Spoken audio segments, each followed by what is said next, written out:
Da Wondery. Esse é o Modus Operandi. O programa a seguir pode conter descrições de extrema violência e não é recomendado para pessoas sensíveis.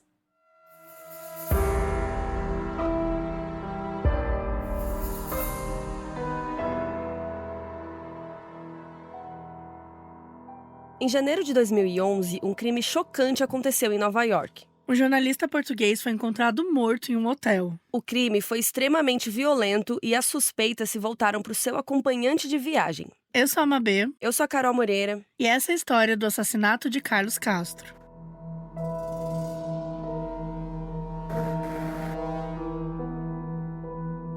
A Casa 1 é um centro de cultura e acolhimento de pessoas LGBTQIAPN+, na cidade de São Paulo. No mês de junho é sempre um momento importante que a casa recebe bastante ajuda, principalmente de marcas e empresas, por conta do mês da diversidade.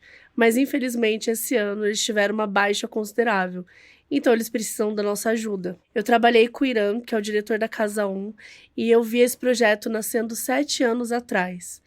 E, gente, é um projeto muito bonito. É um lugar com muita cultura e que ajuda muitas pessoas que estão precisando de todo tipo de ajuda. Seja psicológica, seja física, de estar ali próximo, seja financeira, seja através de doações. A página de doação recorrente é casa1.org/doe. Você pode ajudar mensalmente ou apenas uma vez. Todas as infos estão nesse link, que também se encontra na descrição do episódio. Siga o Instagram Casa1 e ajude.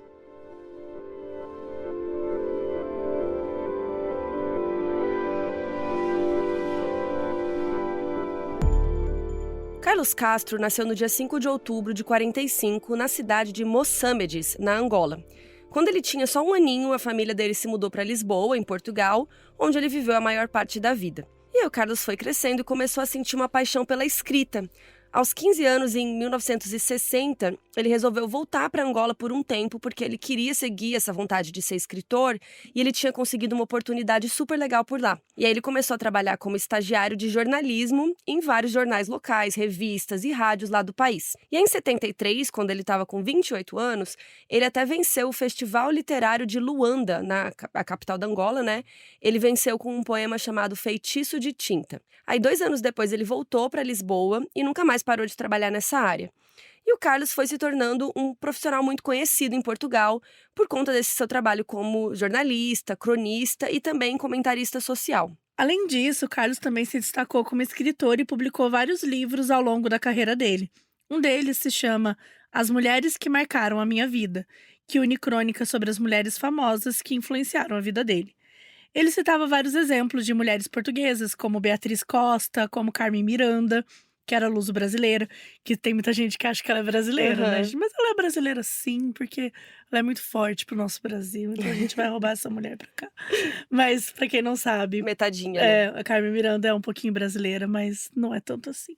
Mas, enfim, ele citava Beatriz Costa, Carmen Miranda, mas também citava nomes internacionais, como a Lady Di, como a Marilyn Monroe. Mas a vida profissional não tinha sido a única coisa que chamava a atenção das pessoas sobre o Carlos. Ele foi uma das primeiras pessoas públicas em Portugal a falar abertamente que era gay, especialmente depois de ter voltado para lá em 1975. Ele era super envolvido na comunidade LGBTQIAP+, ali do país, e ele começou a se apresentar em shows de drag queens ali na década de 70 mesmo, o que acabou afastando ele da família. Porque, né, gente, se hoje em dia a gente vê ainda muito preconceito em relação a isso, né, a gente sempre gosta de lembrar. Porque às vezes a gente tá falando de uma coisa que não parece fazer sentido no momento que a gente tá vivendo. Infelizmente, isso ainda faz, porque ainda temos preconceito. Hoje em dia, sabemos sobre isso. Mas imagina nos anos 70, sabe? Onde a coisa era muito menos falada, muito, né? Não tinha tanto diálogo como a gente tem hoje. Eu acho que as pessoas, até hoje, ainda têm confusão com isso, né? Mas, tipo, ele era gay e ele se apresentava como drag queen, né? Mas ele não era uma pessoa trans. Isso, exato, não era uma mulher, né? Muita gente tem Sim. essa dificuldade de entender, mas não tem nada a ver. Ser drag queen não significa necessariamente uma identidade de gênero. Sim. Né? Mas pensa, só... a família não entende nada, né? Aquela época, anos 70, enfim, não estamos passando pano, né? Mas acho que pra mostrar só pra como era contextualizar. difícil, né? Pra ele também. E ao longo da vida, o Carlos tinha feito muitas amizades com outras pessoas que participavam dos shows. E uma delas foi o Joaquim Centúrio de Almeida, que se apresentava lá também com o nome de Ruth Bryden. Ele chegou até a escrever um livro contando a história do Joaquim. A biografia se chama Ruth Bryden, A Rainha da Noite, e foi publicado no ano 2000. O Carlos publicou o livro um ano depois que o Joaquim faleceu. E a Ruth foi uma personagem travesti muito importante lá na cena portuguesa. Ela influenciou vários outros artistas do segmento. E aí, em 2010, quando o Carlos completou 65 anos e 35 anos de carreira, ele escreveu um texto falando sobre a jornada de vida dele e parecia que ele estava muito feliz. Em um trecho, ele escreveu assim: "Eu sou uma pessoa muito positiva e acho que não tenho do que me queixar nem da minha vida. Eu tenho tudo aquilo que quero." Só que naquele mesmo ano tudo ia mudar, porque ele estava prestes a conhecer o Renato. Renato Seabra nasceu na cidade de Cantanhede, que fica no distrito de Coimbra, lá em Portugal. Ele era descrito pela família como um menino muito religioso, muito tímido, só que quando ele estava ali conversando com as pessoas, tal, ele era simpático, então ele, desenvolvia e tal. Em 2010, quando ele tinha 21 anos, ele participou do programa A Procura de um Sonho, que era bem conhecido pelo país por encontrar modelos para trabalhar com marcas portuguesas. O programa era uma competição inspirada naquele America's Next Top Model, com a Tyra Banks. Gente, eu era viciada, Eu tá? era viciada em America's Top Model. Ainda Eu amava. existe? Acho que parou, né? Cara, não sei, acho que esse pai ainda existe. A nova Tyra Banks é o RuPaul, né? A RuPaul. Acho que poderia ser. Mas essa procura de um sonho pra trabalhar com marcas portuguesas, eu acho que ele é tão diferente do America's Next Top Model, né? Tipo, A gente não conseguiu assistir, né? Mas eu fico imaginando que tinha aquela coisa de tirar. Vamos ver quem vai tirar a melhor foto hoje. né? Exatamente. A versão Nossa, dá muita portuguesa. raiva disso, porque é por um segundo, né? Tipo, às vezes você, sei lá, não tá inspirado, ou você fez uma difícil. pose que ficou muito incrível. Porque, desculpa, mas só vou comentar isso rapidamente, que eu amava em America's Next Top Model, que às vezes você olhando, você falava, nossa, essa foto vai ficar horrível. tosca. Aí na hora que mostrava, você falava, meu Deus! Sim. Que caramba, a diferença, né, de pessoa que sabe entregar e pessoa que às vezes era mais, ainda não sabia. E também tinha uma coisa de, tipo, você é bom de tirar foto, mas você não é bom de desfilar. Exato. Ou você é bom de vídeo, mas a foto fica estranha, né? Então Exato. tinha que ser a pessoa completa, né? Era complicado. Bom, mas enfim, tinha aí o Renato participando desse programa e ele ficou em terceiro lugar. Só que mesmo ele, não tendo vencido nem nada, a carreira dele começou a decolar depois disso. E ele acabou virando um modelo muito promissor. Ele começou a participar de vários concursos de beleza, de desfiles de moda, lá em Portugal mesmo. E nesses eventos, as pessoas achavam o Renato super calmo, educado, tranquilo pra trabalhar. Tipo, ele não costumava falar muito, assim, ele era um cara bem na dele. Com esse jeitinho, ele chamou a atenção do Carlos no dia 9 de outubro de 2010. O Carlos tinha 65 anos na época e ele mandou uma mensagem pro Renato ali no Facebook. Então, assim, né? Aquela época que o chaveco era feito via inbox do Facebook. Cara, ainda existe Facebook? Tipo, o meu Facebook, outro dia eu precisei logar por causa do… que é agora conectado Meta, né? Com o Instagram. Aí tinha alguma coisa lá que um cliente pediu pra ver os números do não sei o que. Tinha que conectar. Eu não lembrava nem a senha. Eu tive que pedir uma recuperação e foi super difícil porque eu não lembrava nada. Aí eu abri o Facebook, tinha mensagem de aniversário meu da pandemia, sabe assim? Eu nem… tava cheio de teia de aranha. Exatamente. Pior que tá cheio de teia de aranha também, mas ele ainda é muito utilizado por algumas pessoas mais velhas. Mas né? eu acho que, de uma forma geral, não tem nem comparação quanto ele já foi usado e a força que ele tem hoje, né? Então, será que ainda é moda em outros países? Alguém sabe aí? Comentem aí no nosso site, modusoperandipodcast.com, se ele ainda bomba em Portugal ou, sei lá, no país que Se você você mora. ainda usa o Facebook, porque eu também, toda vez que eu vou usar o E pra Facebook, que você usa o eu Facebook? esqueço a senha. Por exemplo, Exatamente. eu não sei mais o que…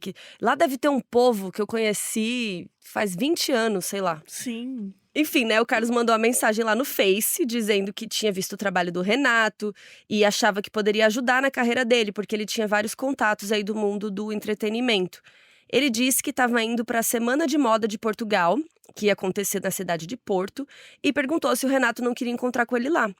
No primeiro momento, o Renato achou que o Carlos só iria ajudar ele a conseguir um agente ou algo do tipo, mas a relação começou a ficar cada vez mais pessoal. E foi assim que os dois começaram a sair juntos e parece que o relacionamento engatou rápido, porque no dia 16 de outubro, o Carlos mandou uma mensagem dizendo que não conseguia parar de pensar no Renato. Um pouco emocionado, talvez, né? Eu mesmo falei que amava meu marido, tipo, sei lá, no terceiro date. Bem louca, mas enfim. Mas eu casei, tá, deu certo. Mas eu sou emocionada. Você atrai pessoas emocionadas, né, Eu Mabê? atraio pessoas emocionadas, mas eu sou menos emocionada. Você é mais dura na queda, né? É. Eu não sou, não acho que eu sou emocionada, mas é que o Beto me conquistou.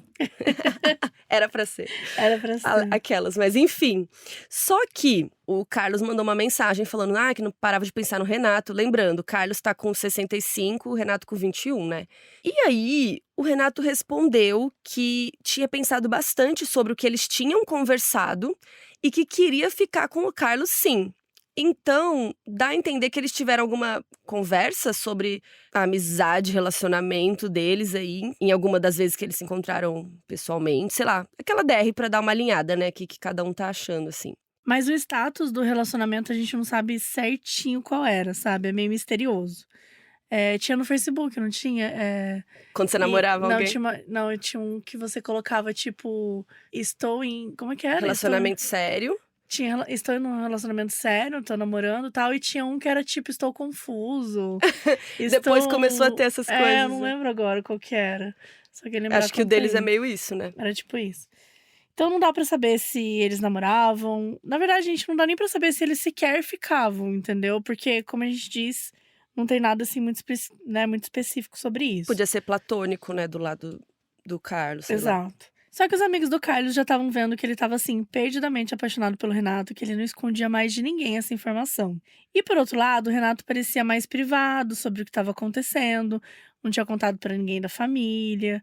Para os amigos, ele tinha falado que o Carlos tinha se oferecido para ajudar com a carreira dele, e era por isso que eles saíam tanto juntos. E, assim, não dá pra gente saber, né? Uma das coisas que muitas pessoas especularam na época era se ele tinha vergonha do Carlos, porque ele era muito mais velho, né? Tipo, o Renato tava com 21 e o Carlos com 65, né? Uhum. Assim, eu acho, enfim.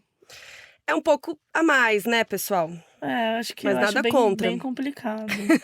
Mas se você aí tem alguém assim, não. Eu sou totalmente contra. Você gente. Totalmente. Eu acho. Cara, não dá. Por mais que eles tenham se conhecido nesse momento aí, eu acho que. É porque não dá. 21 é muito novo. Eu acho que se fosse uma diferença de idade, só que com a pessoa mais nova, mais velha, né? Uhum. Acho que aí ela consegue se virar melhor, mas é muito difícil. Se tiver um 40 ou 60, beleza, mas. Puta, 21, sabe? Eu acho isso muito esquisito. Mas enfim, é uma coisa minha. Enfim, um amigo do Carlos de longa data, o Cláudio Montes, disse que o amigo realmente considerava o Renato seu companheiro afetivo. Então, de novo, né? A gente tá dizendo aqui que a gente não sabe o que era, mas assim, já tava considerando uma coisa a mais ali, uma coisa além. E o que o Carlos também tinha falado pra esse amigo era que o Renato dava sinais de que ele não estava levando tão a sério. E que o Renato falava que ele também gostava de mulheres e que não sabia como seriam as coisas no futuro. Até que 2 meses depois que eles começaram a se falar, o Carlos chamou o Renato para passar o ano novo com ele em New York. O Carlos amava a cidade, então qualquer chance que ele tinha, ele pegava um avião para lá. Ao longo da vida, ele foi para lá mais de 30 vezes. Tipo, realmente amava, né? Um fã de Nova York, né? E realmente, né, gente, Nova York é uma cidade muito grande, tem muita coisa para fazer, né? Enfim. E os amigos do Carlos gostavam desse estilo de vida dele, falavam que ele era um pouco excêntrico, divertido, livre, né? Enfim, então o Carlos estava super animado para mostrar para o Renato a cidade que ele amava tanto. Eles embarcaram para lá no dia 29 de dezembro e estava combinado de ficarem até 15 de janeiro. 18 dias juntos. E aí O que você acha? Eu já vou começar aqui, gente. Não. Vocês acabaram de se conhecer. Não. Não façam uma viagem pra um outro país tão grande, com uma pessoa que, tipo, sei lá, mano, já no terceiro dia você já fica irritada com alguns hábitos que a pessoa tem, sabe? Porque a gente sabe, tipo, você pode conhecer a pessoa que for, mas você só vai conhecer quando você tá dentro da casa com a pessoa, quando você passa o final de semana com ela, quando Convive você vai muito. vendo ela 24 horas. Você vai com a pessoa num sítio, você fica lá 24 horas com ela no final de semana. Você voltou e não tem raiva, não quer terminar, então é porque as coisas estão indo bem, né? Eu acho que tem que começar aos poucos, principalmente nesse comecinho de relacionamento. Eu acho que uma viagem de um fim de semana tá ótimo. que você começa a Sim. avaliar, depois você faz uma de 4 dias, né? Uhum. Eu recomendo, Vai escalonando. com certeza, gente, porque eu já me arrependi no meio de uma viagem de, acho que 10 a 12 dias, acho que uns 12 dias, assim. Não dava pra ir embora. Foi bem complicado, assim, foi bem chato. Porque aí eu tava, tipo, querendo terminar com a pessoa, assim, ficar entre nós. Sim, Só entre nós, gente, não Só espalha. Gente, não espalha.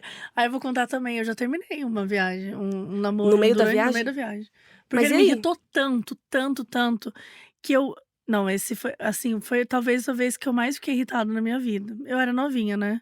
Tinha uns 16, 17 anos. Ah, tá. Então tá perdoado. E eu… Não, mas ele me tratou mal, assim, durante tá. dias, na frente da minha família, sabe? Foi assim…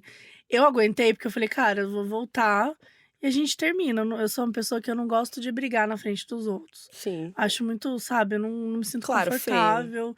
Eu falei… E assim, a gente não tinha uma liberdade ali, uma intimidade pra eu conseguir ficar sozinha com ele, porque eu tava numa viagem com a minha família. Então ele era o estrangeiro, então o mínimo que ele podia fazer era me respeitar na frente das pessoas, mesmo que ele estivesse bravo comigo, e assim, não tinha motivo pra isso. Mas enfim, pra resumir a história, eu fiquei tão irritada que eu fiz a mala dele. Falei, você vai embora. Aí eu comecei a colocar as coisas, ele falou, agora você vai embora. Aí ele fez um drama, ele pegou a mala, ele foi no ponto de ônibus, ele voltou uma hora depois, ai, o ônibus não passou, eu falei, fica lá esperando. O ônibus não passou, você acha que o ônibus passou a hora que você quer? Aí ele, ai, por favor, me desculpa, enfim. Resumindo, voltamos. Voltou? Aí, não, tipo, voltamos, aí voltamos de viagem e eu terminei com ele de fato. Nossa. No meu caso, eu terminei no dia que voltou. Só que, tipo, a pessoa viu que eu já não tava mais legal. Sim.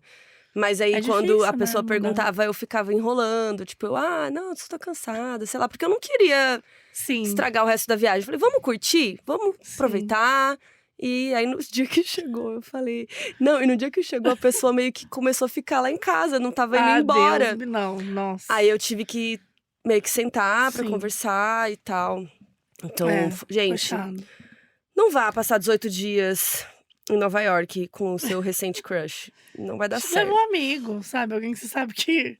Mesmo amigo, gente, 18 dias. Mesmo amigo. Um amigo pra ficar 18 dias tem que ser o amigo. Nossa, uma vez eu viajei com a minha mãe, foi 15 dias. E foi ótimo. Mas, assim, minha mãe é muito parceira, eu também sou tranquila, então acho que deu certo. Mas, enfim, voltando, né, gente? A gente tá viajando.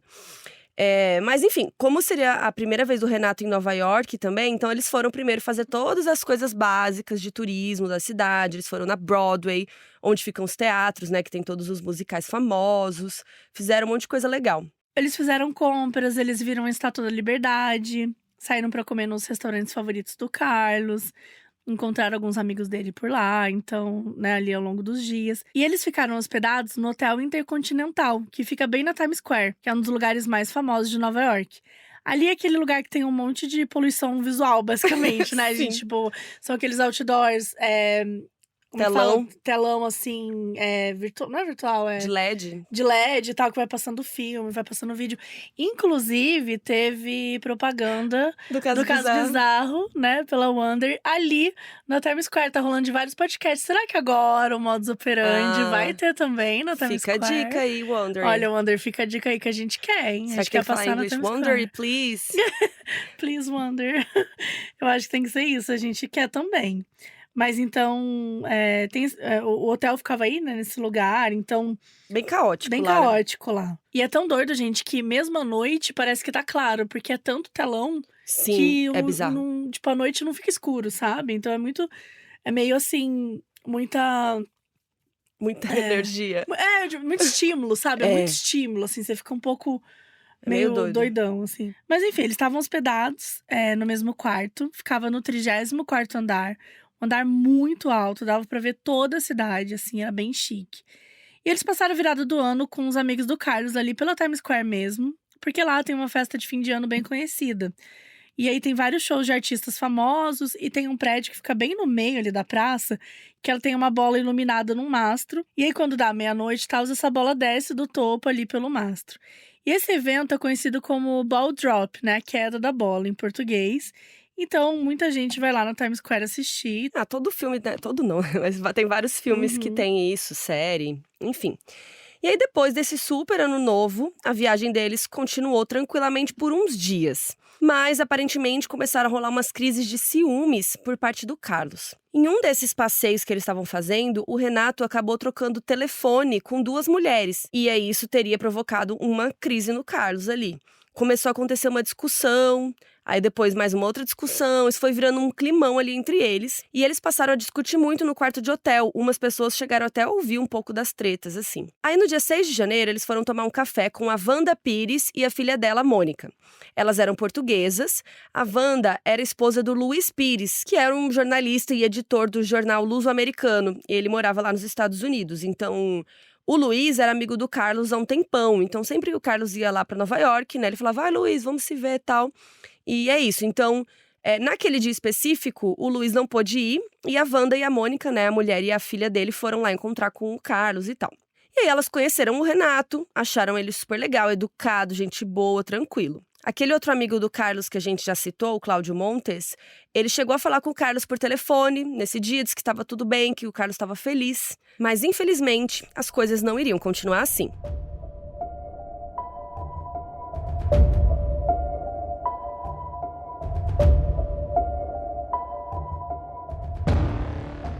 Na tarde do dia 7 de janeiro de 2011, os hóspedes dos quartos vizinhos ali do quarto deles ouviram os dois brigando. Só que resolveram não se meter porque pensaram que não era da conta deles. Então ninguém foi reclamar na recepção do barulho nem nada. Uma mulher que estava ali no mesmo andar disse que ouviu ao longo do dia todo eles gritando, ou às vezes só falando um pouco alto. Ela disse que dava para ouvir do corredor. Apesar de todo mundo ouvir os dois, a gente não sabe o que eles estavam falando, porque provavelmente eles estavam brigando em português, e como todo mundo ali, né, a maioria era americano, então provavelmente eles sabiam que era uma treta, né, por conta do tom de voz, da entonação e tal, mas eles não entendiam o que eles estavam falando. Por volta ali das 6 da tarde, eles iam se encontrar com a Wanda e com a Mônica de novo, agora para poder jantar. E elas ficaram um tempão esperando e nada do Carlos e do Renato descerem. Então a Wanda ligou para o celular deles várias vezes e pediu para a recepção ligar para o quarto e nada. No começo ela achou que de repente eles podiam ainda estar passeando pela rua, tal, não ia ter como atender o telefone do quarto, né, normal. Mas o tempo foi passando e ela e a filha começaram a ficar preocupadas. Até que quando foi 7 horas da noite, ela viu o Renato saindo do elevador sozinho. Aí a Wanda foi lá falar com o Renato, ela viu que ele estava muito calmo, assim, normal, e ela reparou que ele tinha umas manchas estranhas na camisa, mas sei lá, X. Aí a Wanda perguntou se o Carlos ia descer pra, né, sair com eles, e o Renato disse, o Carlos já não sai hoje do hotel. Depois disso, o Renato foi embora, a Wanda ficou lá sem entender nada, né, com a filha, né, e ela achou estranho, porque o Renato estava todo arrumado, então parecia que ele tinha acabado de tomar banho, que ele estava pronto pra sair. Então, eles não iam sair, tipo, o cara foi embora, e cadê o Carlos, né, não cancelou, não avisou nada, sumiu. Aí a Wanda continuou pedindo ali na recepção pra tentar o quarto lá do Carlos, pra ficar ligando, e nada dele atender. Então ela falou com um gerente lá e perguntou se eles não podiam ir lá bater na porta, né, abrir pra ver se ele tava bem, porque ela tava já preocupada. A Wanda não imaginava a cena que eles iriam encontrar. O Carlos estava deitado em cima de uma poça de sangue. O rosto estava irreconhecível, coberto de sangue. E, na verdade, gente, se não fosse o quarto dele, não daria nem para saber que aquele era mesmo o Carlos. A autópsia que fizeram depois revelou que ele teve vários ossos do rosto e do corpo quebrados. E ainda, ele teve a orelha, o pênis e os testículos retirados. O hotel imediatamente chamou a polícia e eles chegaram lá por volta das 8 horas da noite. Do horário que a Wanda encontrou o Renato até a polícia chegar, foi quase 1 hora. E como o Renato tinha sido a última pessoa a ver o Carlos vivo e era o suposto namorado, então é claro que ele se tornou ali suspeito número 1 da polícia. Pelas câmeras de segurança, a polícia viu que o Renato pegou um táxi, mas né, não dava para saber para onde ele foi. Por sorte, ali pela câmera, eles conseguiam ver a placa do carro. Então, eles conseguiram localizar o motorista para perguntar onde ele tinha levado o Renato. Só que até eles encontrarem o motorista, a polícia foi até o aeroporto e pediram para atrasar qualquer voo que estivesse indo para Portugal, porque eles estavam com medo do Renato tentar fugir de volta para lá. Portugal até aceita pedidos de extradição, né, dependendo dos casos, mas assim, era muito mais fácil pegar e ir, né, pegar antes de fugir, obviamente. Ainda mais porque na Europa ali, se ele quiser realmente fugir, ele pode ir para qualquer país da União Europeia, que é bem mais difícil de rastrear. E a gente sabe que isso é uma coisa meio comum, assim, né? Tipo, que muitas vezes quando a pessoa tá, dentro do país, e é importante que os países tenham isso, né, leis que, protejam as pessoas, mesmo que seja uma pessoa que cometeu um crime, eh, em todas as circunstâncias que for, né, o país faz sentido você ter leis para deixar que as pessoas sejam punidas pela lei do teu país e tudo mais. Só que quando, a gente tá falando do país onde aconteceu o crime, eles vão querer prender logo, exatamente para Sim. evitar que você Não, chegue depois a até o seu pessoa país. foge, enfim, né, aí some. Exatamente. Mas por sorte, o Renato não parecia que estava tentando fugir do país. Só que agora a gente tem duas versões do que aconteceu. A primeira diz que a polícia encontrou o taxista que tinha levado o Renato e ele disse que tinha deixado ele em um hospital que ficava ali por perto. Chegando lá, eles descobriram que o Renato estava internado na ala psiquiátrica devido a uma lesão que tinha causado a si mesmo. A segunda versão dessa parte aqui da história diz que o Renato foi encontrado vagando pelas ruas, perto do local do crime, que resistiu à prisão e que isso teria obrigado a polícia a usar uma força física ali e por isso que ele estava machucado. E aí depois disso que a polícia teria levado ele para o hospital, onde ele ficou em observação, porque além do machucado, os médicos acharam que ele estava psicologicamente abalado, né, com tudo que estava acontecendo, então não podiam levar ele para a delegacia e tal. Resumo, de alguma forma ou de outra, ele foi pego e ele estava no hospital em observação. Enquanto a Wanda estava ali sendo interrogada na delegacia, os médicos estavam preocupados com o estado mental do Renato e também com a possibilidade dele tirar a própria vida, né? Eles queriam interrogar, saber mais informações e tal. E o Renato pareceu surpreso quando a polícia contou pra ele sobre a morte do Carlos, e ele insistiu que era inocente. E ele continuou falando que era inocente assim por dias. E a Wanda, ela foi ouvida pela polícia por quase 8 horas para contar tudo o que tinha acontecido desde o dia 29 de dezembro até aquele dia 7 de janeiro. E a versão dela é aquilo que a gente já contou aqui, que estava tudo ótimo nos primeiros dias, que eles tinham saído juntos várias vezes, que eles estavam felizes. O único momento realmente estranho foi ali no saguão do hotel, né? Que elas ficaram por horas esperando, que eles não apareceram, que do nada o Renato apareceu e falou: o Carlos não vai sair hoje, enfim. Aquilo que a gente já comentou aqui também. E aí, um dia, o Renato acordou lá no hospital e ele começou a confessar tudo. E a história batia exatamente com o que a autópsia tinha mostrado. E, gente, se prepara, porque realmente os detalhes são bem horríveis. O Renato disse que durante a discussão que eles tinham tido no quarto, ele tinha segurado o Carlos pelo pescoço e puxado ele para o chão. E quando ele já estava desnorteado por causa da falta de ar, o Renato pegou um saca-rolha e começou a mutilar o órgão genital do Carlos até cortar os testículos dele. Depois, ele pegou o monitor de computador que tinha lá no quarto e começou a bater na cabeça do Carlos. E, por fim, ele ainda pisoteou a cabeça. E é por isso que o Carlos ficou tão irreconhecível quando ele foi encontrado pela polícia. Inclusive, na autópsia, encontraram marcas da sola do sapato no rosto da vítima. Todas essas agressões tinham durado cerca de 1 hora. Gente, eu não consigo imaginar. É um absurdo, meu Deus. E aí, no final, o Renato tomou um banho, trocou de roupa e desceu, né? Saiu do quarto. E essa informação dele ter tomado banho, gente, é muito relevante. Então, assim, quando eles olharam o quarto, né? O sangue, toda aquela coisa que tava no quarto, e ele desceu todo limpinho, né? Só com algumas Uhum. manchinhas na roupa, era claro que ele tinha tomado banho, sim. E dá pra ver quando a pessoa tomou banho, né? Tá com o Com cabelo nível molhado, de sei lá. sujeira, de sangue e tal, não teria É, como não ele teria estar como. sem nada, né? Então é óbvio Sim. que ele tinha Isso feito vai ser isso. importante já já, vocês vão entender por quê. E a autópsia ainda revelou uma coisa que eu fiquei chocada.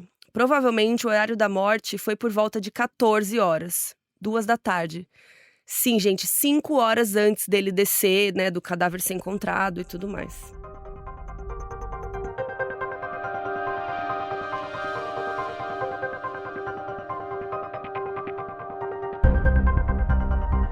As irmãs do Carlos, que se chamavam Fernanda e Maria, chegaram em Nova York uns dias depois da sua morte e decidiram que o corpo do irmão seria cremado.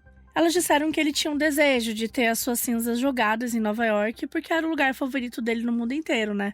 A gente comentou aqui, ele foi mais de 30 vezes, então assim, é realmente apaixonado.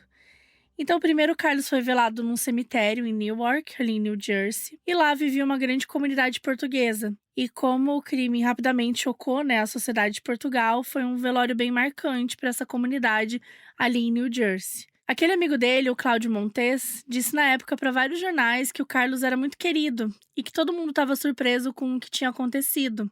Inicialmente, as irmãs, do Carlos queriam jogar as cinzas no Rio Hudson e na Times Square, mas elas precisariam de autorização para isso. Na Broadway, por exemplo, isso nem era legalmente possível, porque era um local público. Pois é, mas elas conseguiram fazer com que parte das cinzas do Carlos fossem jogadas dentro das grades do metrô, ali próximo da Times Square, que são aquelas grades que fica em cima da calçada no chão, assim, que as pessoas conseguem andar por cima e bate um vento ali às vezes, tipo aquele da Marilyn famoso, né, que levanta Sim. sai. É tipo aquilo ali. E é isso, né, não era a Times Square em si, mas foi uma forma de honrar o que ele tinha pedido. E elas falaram pro jornal The New York Post que tinham conseguido autorização do prefeito para fazer isso, mas acabou que depois o prefeito desmentiu isso. De qualquer forma, elas conseguiram deixar uma parte das cinzas dele lá, né, como ele queria. E uma semana depois da morte, as irmãs e alguns amigos deixaram flores no Hotel Intercontinental, né, onde ele tinha falecido. E outra parte das cinzas do Carlos foi levada de volta para Portugal e lá realizaram outro velório com outras pessoas da família, né, com mais amigos que eram de lá. Com a confissão registrada, a polícia não tinha mais dúvidas de que o Renato era o culpado e parecia que ia ser muito simples. O problema era que o Renato tinha falado tudo aquilo, mas ele reforçava que ele não sabia o que tinha acontecido para fazer ele agir daquele jeito tão violento. Ou seja, ele teria que ir a julgamento. E, enfim, ele era português, estava ali em Nova York, então tinha um grande risco de fuga, ali para a promotoria. Então ele teve que esperar pelo julgamento preso. E nesse tempo ele continuou falando com a polícia, e as coisas ficaram mais complicadas pro lado dele, porque ele acabou admitindo um possível motivo para o assassinato. Ele disse que queria se livrar de demônios e de vírus, o que ao pé da letra não faz assim tão sentido, mas foi interpretado ali naquele momento como se os demônios fossem os homossexuais e os vírus as doenças sexualmente transmissíveis. Isso porque o Renato não parava de falar que não era gay. Ele dizia que ele só tinha uma relação profissional com o Carlos, que ele só estava com ele para ajudar na carreira e nada mais do que isso. Até a mãe do Renato falou mais sobre isso em uma reportagem para televisão. Tipo, olha o absurdo que foi virando. Ela disse que o Renato era hétero, que nunca escondeu que era hétero e que ele não tinha, tipo assim, não era namorado do Carlos, não tinha como. Então, os policiais criaram uma teoria completa aí sobre o que tinha acontecido naquela noite. A briga que eles tiveram era porque o Renato teria falado pro Carlos que não queria nada íntimo, né? Não queria nada com ele. E aí eles ainda acharam que ele podia ter falado que ele estava usando ele pela carreira, né? Pelo dinheiro, que não era romântico, né? E aí o Carlos teria ficado super chateado, porque ele estava falando pra todo mundo, né? Que isso é verdade, ele estava falando pra todo mundo que ele estava apaixonado, nananã. Então o Carlos achava que o relacionamento era verdadeiro. E aí, a polícia, né, criando a teoria. Aí, quando a briga teria esquentado, o Renato teria decidido que ia matar o Carlos para se livrar desses tais demônios do mundo aí. Então, teria sido uma decisão consciente que ele tinha tomado, mas eles não achavam que, tipo, sei lá, desde que ele foi viajar, ele já tinha essa ideia, né? Tipo, vou viajar e vou matar ele lá, né? Ou seja, não era o plano dele o tempo todo.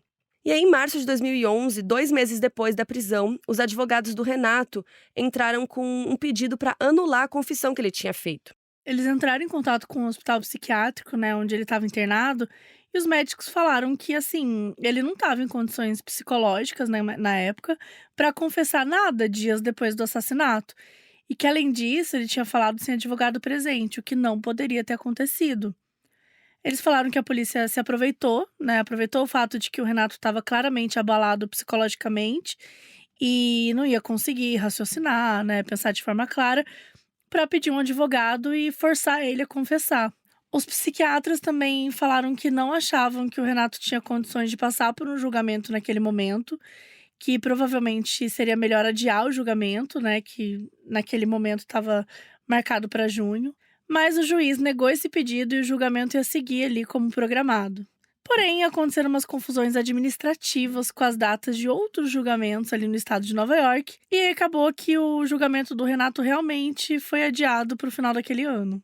Nesse meio tempo, o Renato foi transferido do hospital para a prisão de Rikers Island, que fica na região do Bronx, e é conhecida por ter os criminosos mais violentos ali de Nova York. Inclusive, sempre que tem CSI New York, ou tem Law and Order, sempre que eles falam de criminosos ou de uma de um penitenciário violento, eles sempre usam ela de exemplo, né? Tipo, eles Lá é estão sempre pesado. falando que é muito pesado. Inclusive, o David Berkowitz, o filho de Sam, tá preso lá até hoje. Assim como o Mark David Chapman, o assassino do John Lennon, né?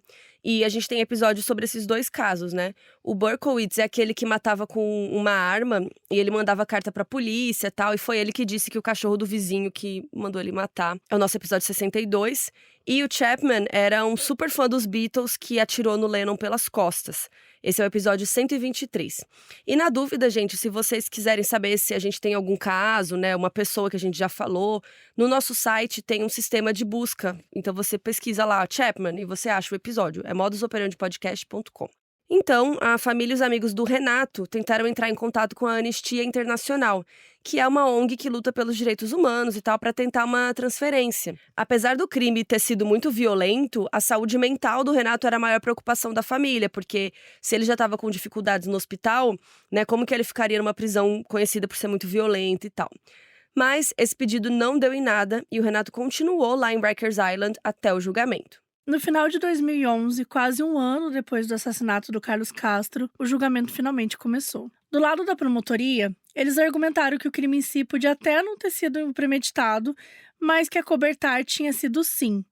A investigação descobriu que antes de se arrumar e sair do hotel, ele tinha desconectado o telefone do hotel, destruído o celular da vítima, tirado dinheiro e documentos da carteira do Carlos e colocado um aviso de não perturbe na porta do quarto. Além disso, ele também tinha levado as informações do voo deles ali de volta para Portugal, que seria dentro de 8 dias. Então, beleza, pode ser que ele não estivesse fugindo naquele dia, mas parecia que ele tinha uma intenção de voltar para casa sozinho, como se nada tivesse acontecido. A defesa do Renato não tentou argumentar contra isso, mas disse que tinha uma explicação. O advogado disse que a briga naquele dia tinha afetado o estado mental do Renato. Também disse que todos eles sabiam que ele era frágil, porque ele tinha guardado uma parte do julgamento na ala psiquiátrica do hospital lá. E ele continuou falando que aos 21 anos era comum que sinais de doenças psicológicas começassem a aparecer. Ele disse que o Renato estava em pensamento delirante, num episódio maníaco e desordem bipolar, com características psicóticas graves. Então, ele não poderia ser considerado culpado pelas ações que ele cometeu naquele momento. Quando o Renato tinha visto o que tinha feito, ele tinha ficado ainda mais nervoso, o que afetou a capacidade dele de tomar decisões e por isso que ele fez aquelas coisas para acobertar ali no automático. No estado de Nova York, para uma pessoa ser considerada não culpada das suas ações por motivo de insanidade, isso precisa ser provado pela defesa de uma forma dentre essas duas opções. Ou que ela não sabia que aquela coisa era errada na hora do crime, ou que a pessoa não tinha noção das consequências daquilo que ela estava fazendo. No caso do Renato, ele tinha tomado decisões depois do assassinato que poderiam parecer que ele sabia que o que ele fez era errado. Porque ele tentou esconder evidências, tomando banho, destruindo o celular, pegando passagem de avião, etc. A promotoria, então, teria que provar que durante o assassinato em si, ele sabia sim que o que ele estava fazendo era errado. Mas se a defesa conseguisse provar que ele não estava sob controle por motivo de insanidade momentânea, ele ainda poderia ser considerado culpado perante a lei, mas não responsável criminalmente. Então, assim, ao invés de ir para a prisão, ele teria uma pena alternativa, como ser internado no hospital psiquiátrico, por exemplo. E é importante, gente, dizer que isso é uma diferença muito grande, porque às vezes a gente fala uma história assim do tipo, e aí ele não foi acusado, tipo assim, ele não foi considerado culpado, e as pessoas acham assim... Vai embora, né? É absurdo, então ele vai embora, ficou livre e tal, não sei o quê.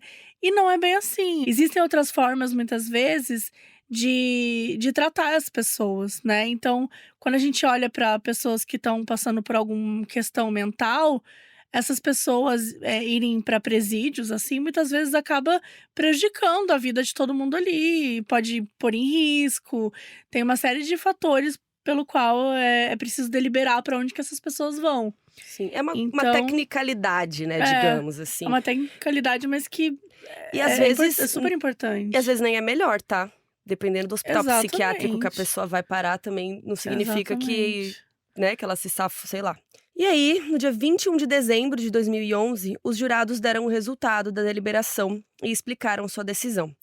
acabou que o Renato foi considerado culpado de assassinato em segundo grau, que é um homicídio doloso, só que não premeditado, ou seja, que ele teve a intenção de matar, só que foi uma decisão que ele tomou ali no calor do momento, né, que ele não estava planejando isso antes. Então, resumindo, eles não acreditaram nessa história de insanidade, que ele estava, né, fora de si e tudo mais. A sentença do Renato foi de 25 anos à prisão perpétua. Como a gente já falou aqui, acho que até episódio passado a gente falou disso, né? Eles colocam, às vezes, um mínimo, mas não coloca quando que a pessoa vai sair. Talvez ela fique lá para sempre. Ainda em 2011, o jornalista português da revista Caras, Rodrigo Freixo, publicou um livro sobre o caso. Ele esteve acompanhando tudo em Nova York e o título do livro é Renato Seabra, A Queda de um Anjo.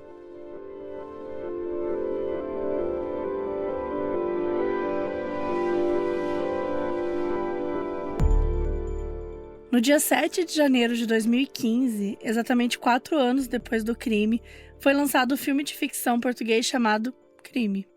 Ele conta uma história baseada no caso, com os 2 personagens conversando dentro de um quarto de hotel durante 24 horas, até que um deles é assassinado. Apesar de fazer referências diretas ao caso, como a diferença, de idade dos personagens, a orientação sexual do homem mais velho e o fato de que é ele que é o assassinado, o diretor Rui Felipe Torres quis se afastar das referências ao caso do Carlos. Ele disse na época do lançamento que não é uma recriação do que aconteceu naquela noite. É um filme sobre uma relação amorosa entre um homem com poder, idoso, e um jovem que quer ter acesso a esse poder. Eu me interessei sobretudo pela possibilidade de tensão entre os 2 personagens. O momento da morte não é o que me interessa. Em junho de 2022, o podcast brasileiro Casos Reais fez um episódio sobre esse caso e eles conversaram com um especialista em psicologia forense para tentar entender melhor o que tinha acontecido naquela noite. O Christian Costa é um psicólogo criminal que, na época da gravação, já trabalhava com isso há 21 anos, mas vale lembrar que essa é a opinião dele sem ter examinado o Renato pessoalmente. Para ele, o Renato estava consciente do que estava fazendo por alguns motivos. A explicação que a defesa tentou dar foi de que ele teve um episódio maníaco. Só que esses episódios não acontecem de uma hora para outra. Um episódio assim começa a se manifestar no jeito que a pessoa se comporta por volta de uma semana antes. Então, durante os dias antes do assassinato, alguém deveria ter reparado que o Renato estava agindo de um jeito diferente, que ele estava estranho, enfim. Só que toda semana lá, eles passaram com os amigos do Carlos, inclusive a amiga que viu ele saindo do hotel, a Wanda, ninguém notou nada de diferente. A única coisa que a polícia ficou sabendo, que poderia indicar uma mudança de comportamento aí do Renato antes do assassinato, era que ele tinha dito para alguns amigos de Portugal que ele queria voltar logo para casa. Ele disse em ligações para a mãe e para a irmã que estava cansado dos luxos que estavam em volta dele, porque sentia que as pessoas estavam tentando comprá-lo com presentes e ele não gostava disso. A irmã contou para uma reportagem também que ele tinha ido a agências de modelo, feito coisas de trabalho, mas que ele andava muito cansado e que ele achava a comida de lá estranha. A segunda questão para o Christian Costa era o comportamento dele depois do assassinato. Devido à brutalidade, ele com certeza teria sangue na roupa e no corpo, caso não tivesse tomado banho, e se trocado depois. Então ele estava sob controle o suficiente para pensar que ele precisava se livrar do sangue da vítima. Além disso, ele desconectou o telefone do quarto e quebrou o celular do Carlos, o que mostra que ele estava tentando dificultar a comunicação ali do quarto do hotel. Não dá para saber se ele fez isso antes ou depois do assassinato, mas ainda se foi antes, ele poderia estar tentando impedir o Carlos de pedir ajuda. E quando o Renato encontrou a amiga no saguão do hotel, ele sabia da gravidade, porque ele disse: o Carlos já não sai hoje do hotel. O Christian também tentou teorizar o que poderia ter acontecido para o Renato assassinar o Carlos naquele dia. Por causa do nível de violência que o Renato usou, cortando o pênis do Carlos, com saca-rolhas. Muito violento, e ficou claro para o Christian que o crime tinha um teor sexual. O Renato falou para a família e para os amigos que ele estava com o Carlos pelos contatos e que não tinha relacionamento com ele. Então, provavelmente, ele não queria nada íntimo, sexual ali com o Carlos. A teoria principal do Christian e da polícia também era isso, que o Carlos tentou iniciar algo sexual naquela noite, ou tentou beijar ele, alguma coisa assim, e essa foi a causa da briga entre os dois. Como a gente comentou, a única coisa que a gente sabe é que a autópsia confirmou a versão descrita pelo Renato do que ele fez fisicamente com o Carlos, mas o motivo a gente nunca vai saber.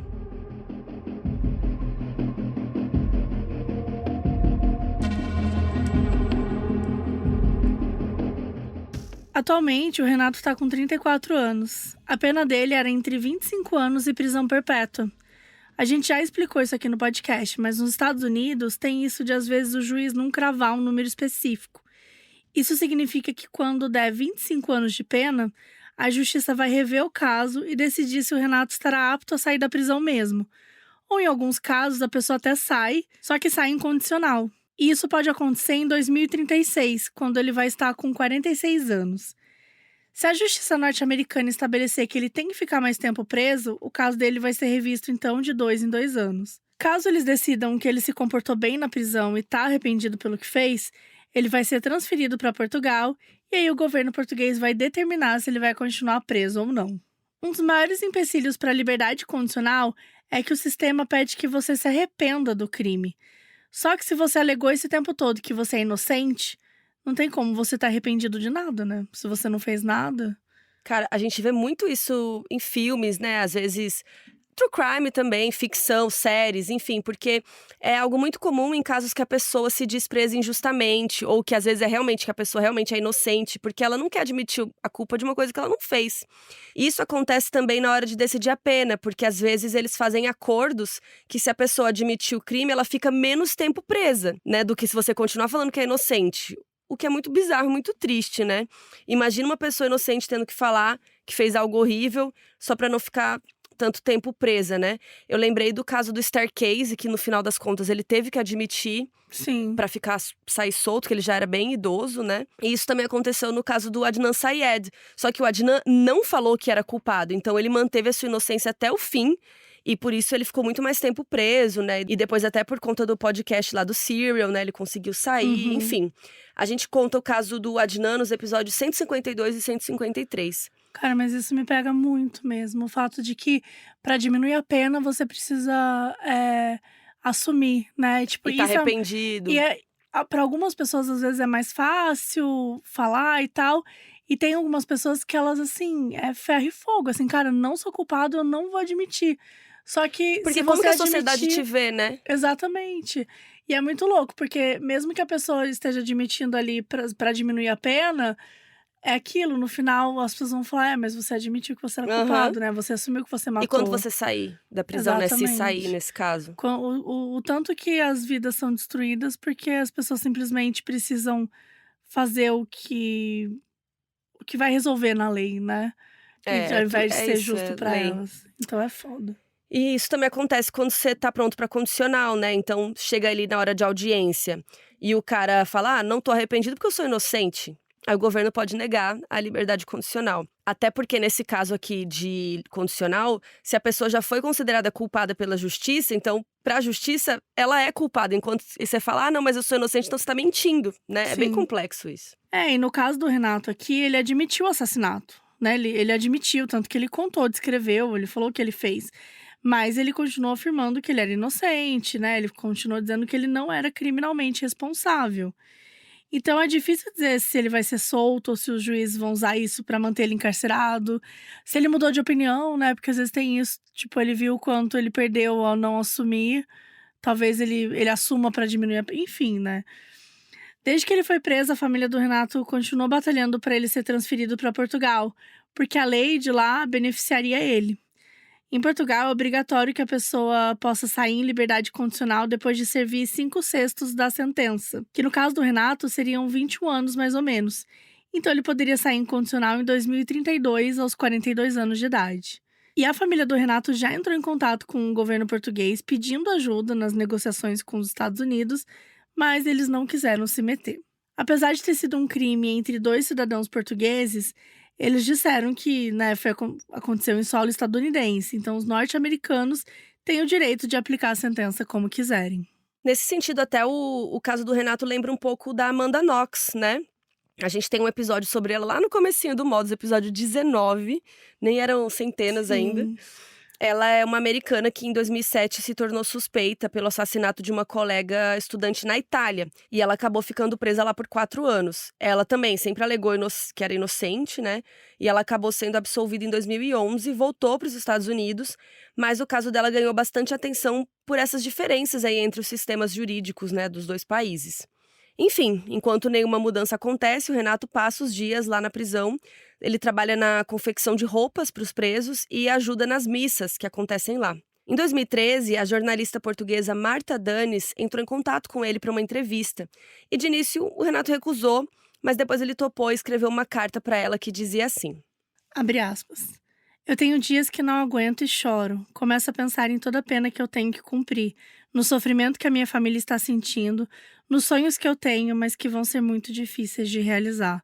Na minha idade, as pessoas estão fazendo planos de vida, mas eu só posso rezar para Deus e pedir que um milagre reduza a minha sentença. Fecha aspas. Assim que o Renato tinha sido preso em 2011, a mãe dele tinha ido morar em Nova York para poder visitá-lo toda semana. Só que o custo de vida alto fez com que ela voltasse para Portugal depois de um tempo. E desde então ela passou a visitá-lo de 3 em 3 meses. O pior momento para ela foi na pandemia, quando ela não pôde se encontrar com o filho por mais de um ano. Até porque, além das viagens entre os países estar proibida, ela é enfermeira, então ela estava ajudando muito na linha de frente do Covid. Já o pai do Renato escolheu não se envolver muito pessoalmente depois que o filho foi preso, mas ele ainda está preocupado, ele fica ali recebendo todas as atualizações que a mãe leva e tudo mais. Ele prefere cuidar mais da parte burocrática do processo, tipo advogados, tentar encontrar um jeito do Renato voltar para Portugal. Ele, inclusive, tinha pego um empréstimo de 20 mil euros para pagar pelo advogado de defesa do Renato lá no julgamento de 2011. O Renato continua preso em Nova York, mas depois de um tempo ele foi transferido da Rikers Island para Clinton Correctional Facility. Lá ainda é uma prisão de segurança máxima, mas dizem que é um pouco mais tranquila que a anterior. Ele passa a maior parte do dia dentro da cela, só saindo para trabalhar na prisão e ter uma hora no pátio. Até hoje, ele jura que não estava no controle de si quando cometeu o assassinato brutal do Carlos Castro.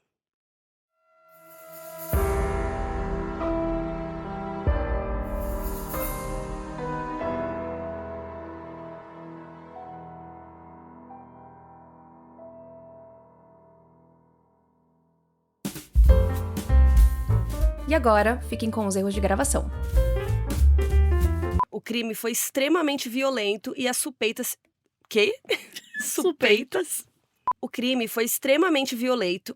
Violento? Gente! Violento. Além disso, Carlos também se destacou como escritor e publicou vários livros. Caralho! Da Wonder, esse foi o Modus Operandi. Produção e apresentação, Carol Moreira e Mabê Bonafé. Roteiros, Bárbara Demerov, Carol Moreira, Luiz Leite, Mabê Bonafé e Paloma Fontes. Edição, Nathalie Martins. Produção, Bruna Vilela. Trilha de abertura, Leandro Neco. Identidade visual, Felipe Banjo. Pela Wondery, a produção executiva é de Fábio Silveira, Jéssica Redburn e Marshall Lewy.